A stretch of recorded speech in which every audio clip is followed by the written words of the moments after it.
Thank you all very much.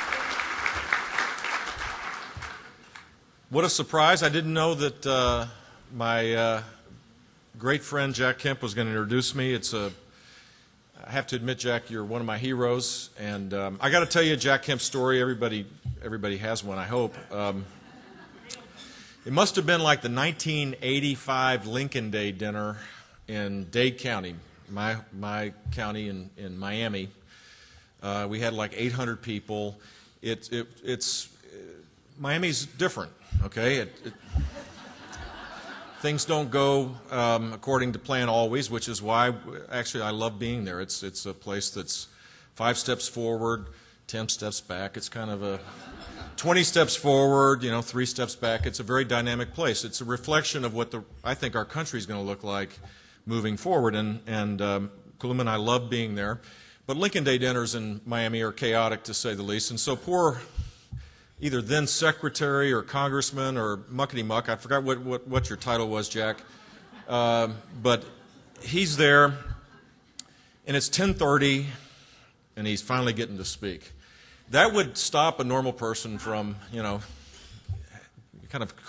normally they would cut down the speech a little bit, but we know Jack. And in the midst of this passionate appeal for equality of opportunity and cutting taxes and making sure you create an environment where everybody can pursue their dreams as they see fit, the Kempian policy that I embrace and believe in so much, he's shouting at the top of his lungs, poor people don't want rich people's money, they want their own damn money. And the whole place went up. 11 o'clock at night, 800 people, standing ovation. And I'll never forget that, because I passionately believe that. I passionately believe that this whole idea of class warfare is ridiculous, that what we need to do is make sure that everybody has the same chance to pursue their dreams. That's the American way. And Jack Kemp has been a great leader in that regard, to make sure that everybody has a chance, irrespective of the color of their skin, whether they've got a vowel at the end of their name or a Z, or whether they were native born here or they came from another place. And so, Jack, you're a great guy. We love you.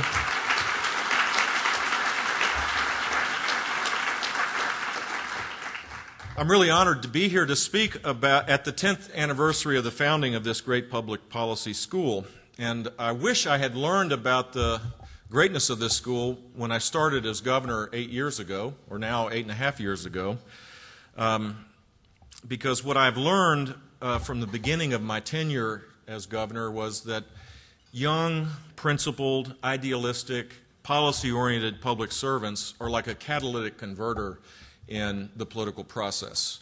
Young people, the fact that they don't have experience really doesn't matter as much as their idealism and their intelligence and their hard work draws people towards causes. And had I known that this school was in existence at the beginning of my tenure rather than the end, I would have set up an office here to recruit all of the candidates, all the graduates, to go move eastward to the Sunshine State.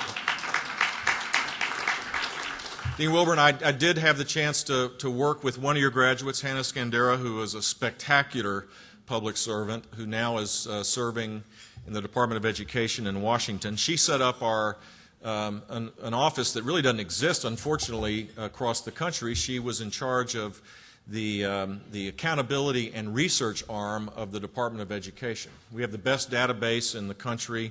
Now I'm going to nerd out on you in policy, go into policy wonkville, I guess, but the fact is that Hannah led the charge, and she was well trained here and at the Hoover Institution, and she did a spectacular job.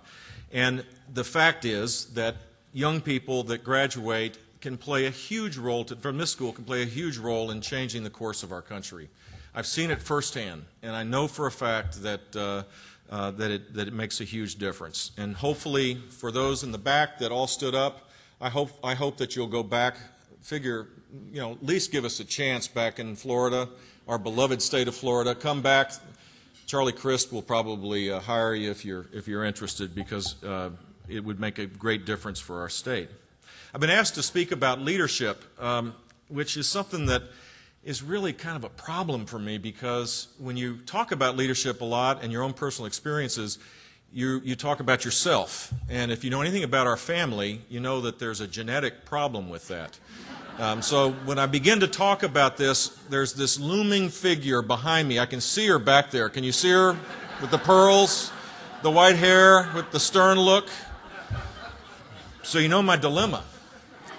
It's a problem. But I can tell you from the tire marks on my forehead that I've experienced, from my mom, from the experience of being governor, I can tell you that leadership, maybe I can give you a practitioner's view of what policy is all about, because I learned a lot as governor of Florida. We tried a lot of different things, and as a practitioner I can tell you that we tried to steal every great idea from every wonderful public policy institute that existed in our country and tried to figure out strategic ways to implement those ideas. And whatever skills I've learned isn't about the idea itself, because thankfully there are a lot of really smart people that don't know how to implement them.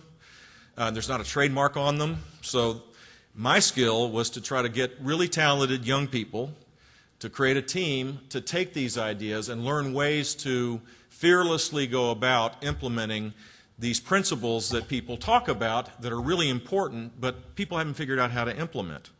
And so I've learned a lot. I learned how to fail. I learned how to succeed in some cases. I'm going to talk more about the successes tonight, if you don't mind. Sorry, Mom. But I will tell you that leaders who fail share a common characteristic with those that succeed. Both take risks. Both try really hard to change the world, at least the corner of the world that they live in.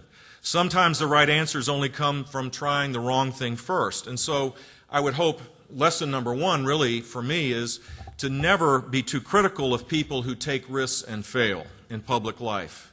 And that's really hard in this highly charged political world we live in. But the only way to succeed consistently is to fail going along the way.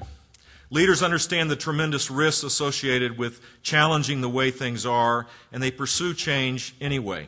In politics, they risk their popularity in order to stick to the principles they know to be true. In business, they risk failure and the possibility of losing their jobs in the interest of creating the most competitive position for their companies. Taking risks requires a willingness to challenge the status quo. In a world where the only constant is rapid and continuous change, staying put is no longer an option. Real leaders embrace that change and use its momentum to drive their organizations forward, rather than fighting its way all the way to irrelevance. They become, as is the case and what Dean Wilburn talked about in Pepperdine, they become agents of change, real leaders do. Take just a moment right now and think of everyone in the political, or here we are close to Hollywood, in the Hollywood world or in the national stage or in the corporate stage, who are taking risks, people that you know. It's a pretty short list, isn't it? You know who's on number one on my list? Not my brother, who I love more than life, and I'll talk about him later. Tiger Woods. At the top of his game, Tiger Woods changed his swing. Think about it. He was number one in the world, and he decided that his swing was not working well, and he changed it. At the top of his profession, he changed it, and then he changed it again. And when asked why, he simply said, to make it better. His commitment to making his swing better meant that he went more than 2 years without winning a major tournament. The criticism from the press was unrelenting. His fans became disappointed, but he continued to work on his swing, looking for a competitive edge. And he found it, becoming the greatest golfer in the world for the second time in his career. And he still leads the sport, and he continues to challenge himself. And the interesting thing is, because of his success, everyone else in the game gets better and better.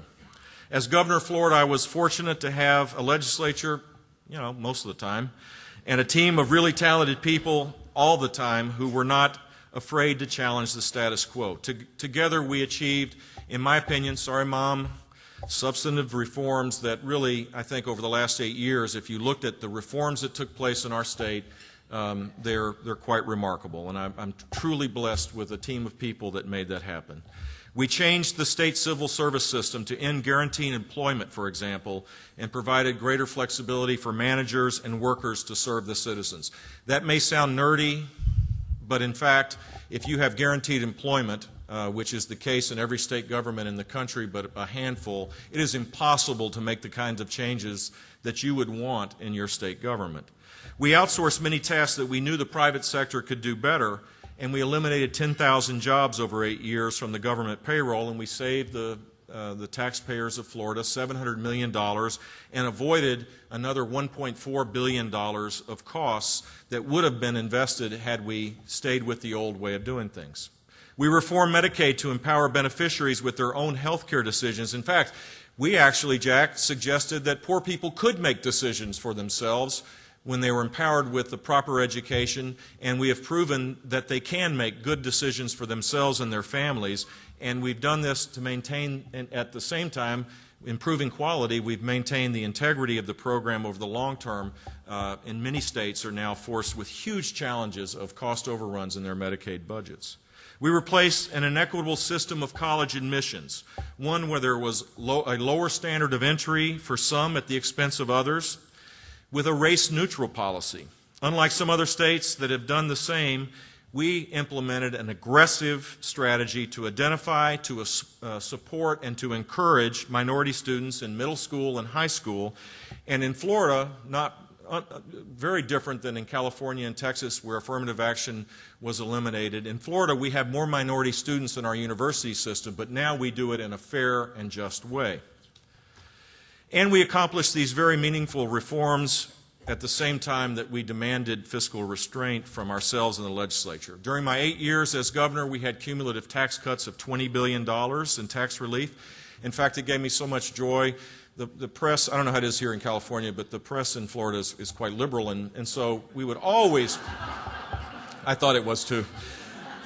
I would celebrate the tax cuts because it was the first time in Florida modern history that there was actually tax cuts. We did it every year, and we would have huge celebrations with the team amongst the people that worked for me, and we would have literally balloons going up, and we would celebrate, and we would encourage the press to come so that they would feel so angry that the state of Florida cut taxes every year. The cumulative amount was $20 billion. We amassed $8 billion of reserves, which we planned, thought it might be helpful in case there was a hurricane in our state. $8 billion, which was more than any state in the country. And we limited the ability to use debt, which allowed Florida to be the only state in the most recent times to move from a AA to a AAA bond rating. And so we did these reforms at the same time that we tried to adhere to conservative limited government principles. And I admit that from time to time the legislature didn't always follow suit with these principles, and so I had to use the veto pen, which I fervently believe the President of the United States deserves as well. And during my tenure, I vetoed 2,558 line items for $2.3 billion, and I earned from my friends and enemies alike the nickname Vito Corleone.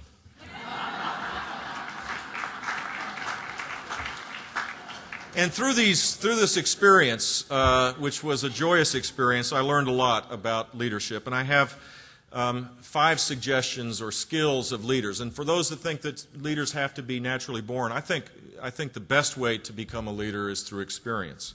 And so the first suggestion I have is that leaders need to ask the why not question. You have to ask a lot of questions when you're trying to change things. And if you just ask why, that's okay. But if you ask why not, it changes the whole dynamic, doesn't it? If you think about it, when you ask why, people can say it's because we've always done it this way. If you ask why not, the person answering the question has to play defense and has to try to defend why you're doing the stupid thing that you're doing. Asking a why not question is a lot more powerful than people believe. I learned this lesson as governor right off the bat. I was brand spanking new in the job. I was really excited about being governor. The mansion in Tallahassee is a mile away from the Capitol. Right off the bat, in January, I start walking to work. I'm walking up the hill to go to the Capitol, and for the first time in my life, I realized that there's not a state flag flying over the state Capitol. I don't know about you, but that really troubled me a lot. it kind of fit the profile of Florida, which is that people come from all over the world, but they don't have a sense of identity of our state. And so I felt like it was important for me to try to change that. So I started asking, why not? Why don't we have a flag? And I was told that state law requires the American flag to fly and a POW flag to fly. It doesn't require the Florida flag to fly, and there wasn't enough room on the flagpole for the Florida flag. And so I asked, why not? You know, not knowing everything about the engineering of the structure of the Capitol, and so this whole group of people got all excited, and they started forming committees, and they, as the bureaucracies would do, literally 3 months of discussions about this, and I kept saying, I don't care about that, why not?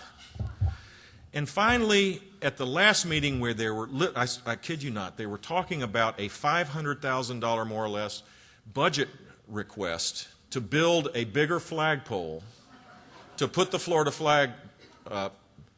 Some guy says, smaller flags. Why not? Questions truly matter. In fact, we now have the Florida flag in the state capitol because this person asked the why not question, and the crazy governor, just newly arrived, kept asking it as well. Now, in my 8th year, this would have happened over maybe a 3-hour period, because by then we were trained to be able to ask the why not question and to challenge basic assumptions and move to the next place much quicker than in the beginning.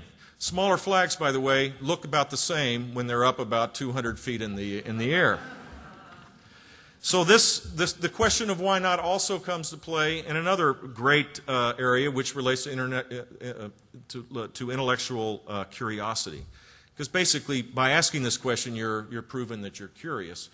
And I have a great story that I think proves the point in the negative. How many of you have ever heard of Bjarne Herjolfsson? Anybody out there? He's actually the man that didn't discover North America. Obviously, there are millions of men and women that didn't discover the Americas, but he gets credit for the nearest miss.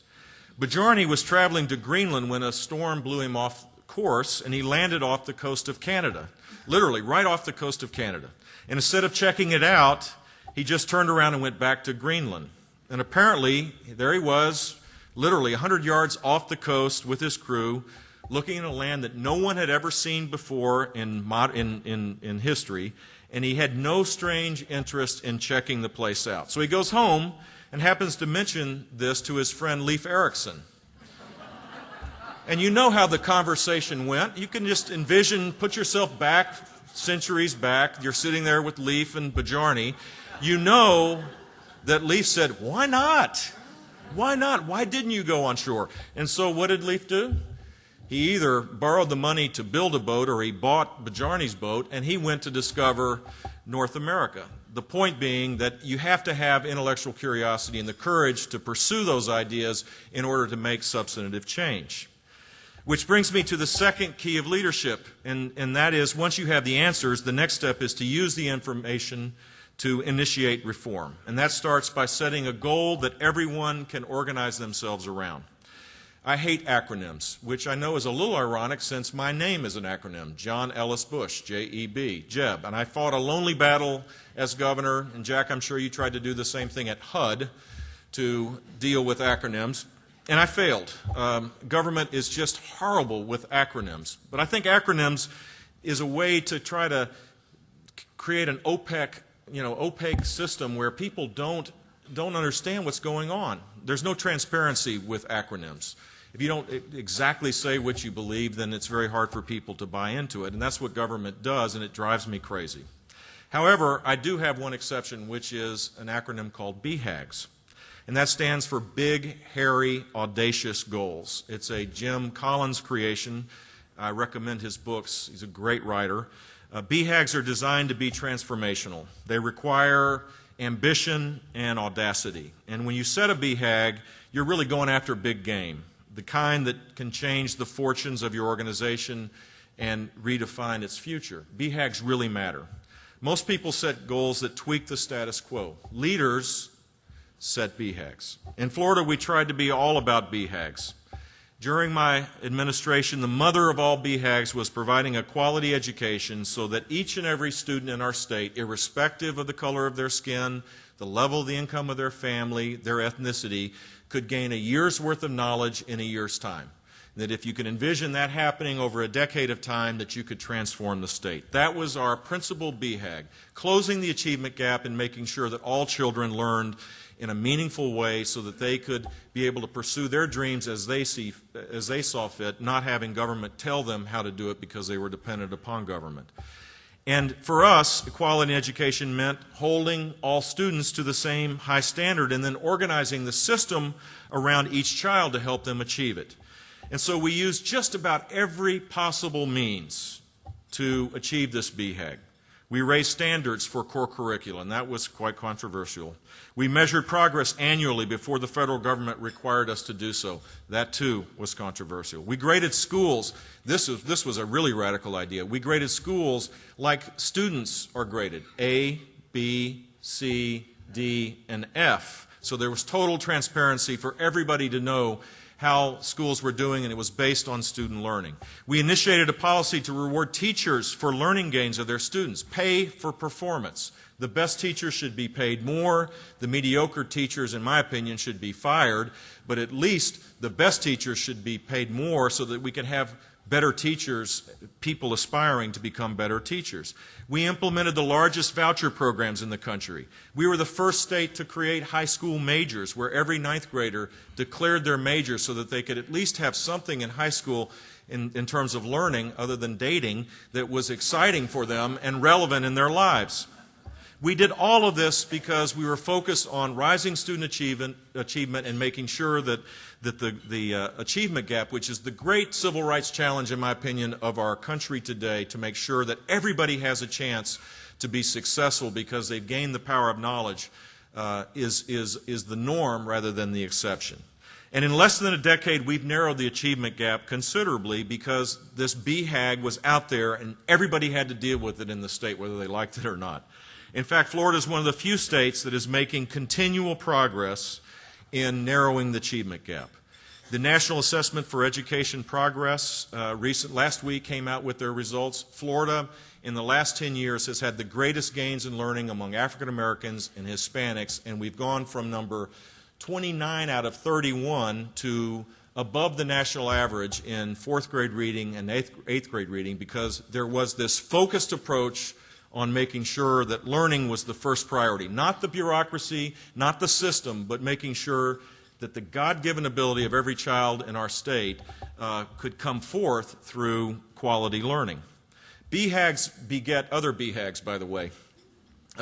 As part of this effort, we decided that we needed to provide reinforcements for the great teachers in our state. So I asked Colin Powell to come to our state to announce a BHAG of 200,000 mentors to come to Florida, to be identified, to be spending at least an hour a week with a child. And we didn't even know how many were doing it. We had to benchmark that, and in 5 years later, we had 206,000 mentors, mostly in Florida schools, making sure that they put an arm around a child and said, "I care for you, I love you," make sure that they could help them learn how to read and calculate math and be able to think abstractly. This stuff matters. And because you create an aspirational goal, you draw people towards this cause. We had corporations, we had volunteers, we had individuals involved in this effort, and I believe it makes a difference. The other lesson I learned was that leaders need to stick with it. We live in a world of unbelievable immediate gratification. It troubles me mightily that our culture today is so depreciated that the thing that seems to matter constantly is what's in front of us rather than the long-term things, the things that are absolute, the things that are timeless, the things that truly matter in our lives are put back kind of as though they don't matter, and the things that are in front of us are the ones that are the most important. So it's really hard for public leaders particularly, because public leaders live in this public culture that has been created, to be able to stay focused on the long-term things and to be able to have long-term goals and be able to work on them over time when you don't see the immediate gains, where people's attention may, move away to something else. But being able to stick with it is really, really important. And that's why I love my brother, by the way. I love my brother for a lot of reasons. But I love my brother because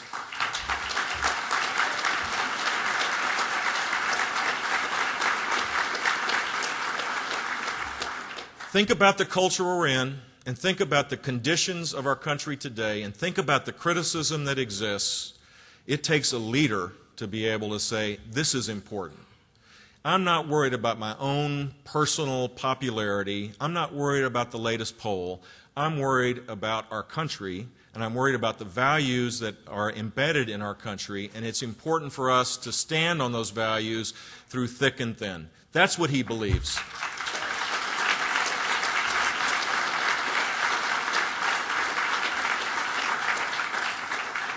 Critics call him stubborn. I call him determined. His perseverance that I see each and every day on television and when I'm with him is used as a means to say that he's out of touch. But let me tell you, he is a convicted man. He knows what he's doing. He will let historians determine whether he was right or wrong. But I'm proud of the fact that my brother is President of the United States, and I believe it is important, whether you agree with everything that he says or does, it's important for us to recognize that people in public life need to be standing for bigger things, not the here and now, not being worried about what's popular today, because that changes in a heartbeat, to be focused on principles that are timeless and principles that will last a lifetime. And so here I am. I love my mother. I love my dad. I love my brother.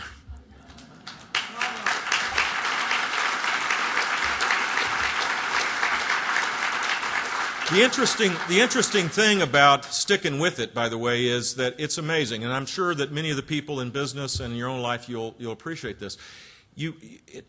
Work is hard. I mean, life is hard. If you work hard, which we all try to do, at least those that are trying to move forward, you can work hard and hard and hard, and it doesn't look like there's great progress. And then all of a sudden, if you've gotten it right, the hard work, the same amount of work, yields tremendous gains. It's that dogged determination that creates that climate. And so whether it's in public life or private life, sticking with it truly matters, because that's the means by which that you can be successful. Another way to keep the momentum going through good times and bad is to continually communicate what you're doing and why it's important. In politics, people watch what we do with their peripheral vision. Moms are taking care of their kids. They're watching, the stuff that comes at them on cable television and other ways. They're not watching. I think most politicians actually think people are actually watching and listening to everything they say. I learned early enough that that's not true. And so you have to communicate consistently to be able to take these ideas and implement them and draw people towards them. A leader has to be able to describe the lush green valley on the other side of the harsh, rugged hill that you're asking people to climb to achieve a better objective. That takes a lot of work. I'm not as good at it as I could have been, and I made a lot of mistakes along the way, but I learned that the connection with the people that you're serving, whether it's in the private sector or the public sector, is truly important. Change really scares people, and if you're a change agent, you need to be able to allay people's fears. And the way to do that is to stay connected. So when I ran for governor, I had some pretty set views about education. I laid them out. I said what I was going to do, but I didn't just talk about it from the perspective of policy. I went to visit 250 schools. I don't know about you, that was a lot of work. 250 schools in about a 6-month period. It was fun. I enjoyed it a lot. It was a lot of work, though, to listen to people that didn't all agree with my views. In fact, when you walk into a school and you're an education reformer, by and large, they're automatically opposed to you. And so it was a great humbling experience for me as a potential leader, as a candidate, to be able to share my views and to be able to listen to other people's views. And as governor, I tried to do the same thing in a lot of different ways. I tried hard to be able to stay connected. One of the ways, thankfully now, in the 21st century world we have is, I don't have it with me, but the BlackBerry. Jeb@jeb.org. You ought to try it out. Tomorrow morning, email me. I'll be on a plane back to Miami, jeb@jeb.org. It works. 560,000 emails came to me during my tenure as governor to my private email account. I had 2.5 million emails that came in. And they ranged from everything from, don't execute this person because they're innocent, which everybody on death row apparently is, to a woman that emailed me that a raccoon was stuck in her attic and she wanted to know what I was going to do about it, to an attorney who sent me the nastiest, most profane email that I can't repeat here, but I could appreciate the frustration because he had called a number from the department, I think it was the Department of Professional and Business Regulation, and got an answering machine, one of those voicemails, and he kept trying to find an actual human, and he spent 30 minutes trying to find a human and never could find a human, kept finding another automated voicemail to the point where he started sending emails with expletive deleteds to the governor, to the point to people that had lost everything and their neighbors sent me emails saying after a hurricane that this person needed help or they may die or that they were seriously ill or they were diabetic and they didn't have their medicine. Staying connected truly matters, and it requires a humility and requires a patience that a lot of people don't have. I learned it. This was something I didn't have before, and I learned it along the way. And it's important to be able to, the bigger the idea, the more the need to listen and to communicate. And then finally, leaders say what they're going to do and then do what they said they're going to do. Now, I know that sounds like a really crazy idea, to actually say what you're going to do with enough detail to take the risk of the idea in the public square and then fight like heck to be able to do what you said you're going to do. But I can promise you that over time, that formula, that closed-loop formula, truly matters and truly works. We were able to accomplish some pretty darn big reforms in the state of Florida because when I ran for office, I said what I was going to do. I was willing to risk being able to achieve the reforms by saying what I was going to do prior to the election, rather than surprise people. And what I know now for certain is that people will respect you for the courage of your convictions much more, and it is much more powerful than being popular. And in fact, what I now know is that if you don't do that, you can't achieve the big ideas that are necessary to transform how public policy works in our country, and we desperately need changes. Do you think we need tweaks in our Social Security system or Medicare system?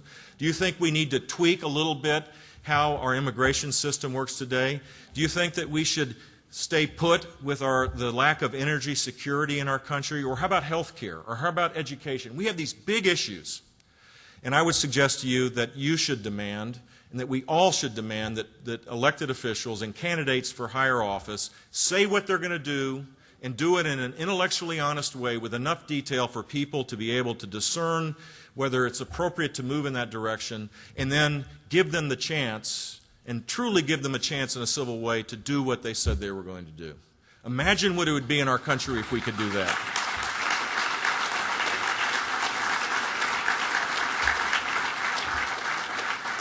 Imagine what it'll be like in a 2008 election that's not about personality, but it's about the big ideas and the big issues that confront our nation. I'm actually an optimist. I happen to believe that people are yearning for this. They're dying for a civil discourse about the future of our country. They're willing to take the time to learn about these issues in a way that can add value to the debate. And candidates will be foolish if they don't take them up on the offer. That if candidates running for president try to play defense and try to avoid making a mistake rather than being bold and being big, they won't be elected President of the United States. And at this time in our country's history, whether it's a Republican or a Democrat, and you know where I would rather that be, I hope and pray that irrespective of ideology, that the President of the United States has an agenda that they have committed to, that they've taken a risk on, that they got elected on, that we then begin to move towards implementation and that we bring our country together. Now, the Pepperdine School of Public Policy can play a huge role in this, because the folks that will be the ones that will be working as a team to implement those ideas, if the good Lord is listening, will be graduates of this great school. I commend you for the support that you've given this school. I wish you Godspeed and continued success, and thank you very much for allowing me to come to speak to you tonight.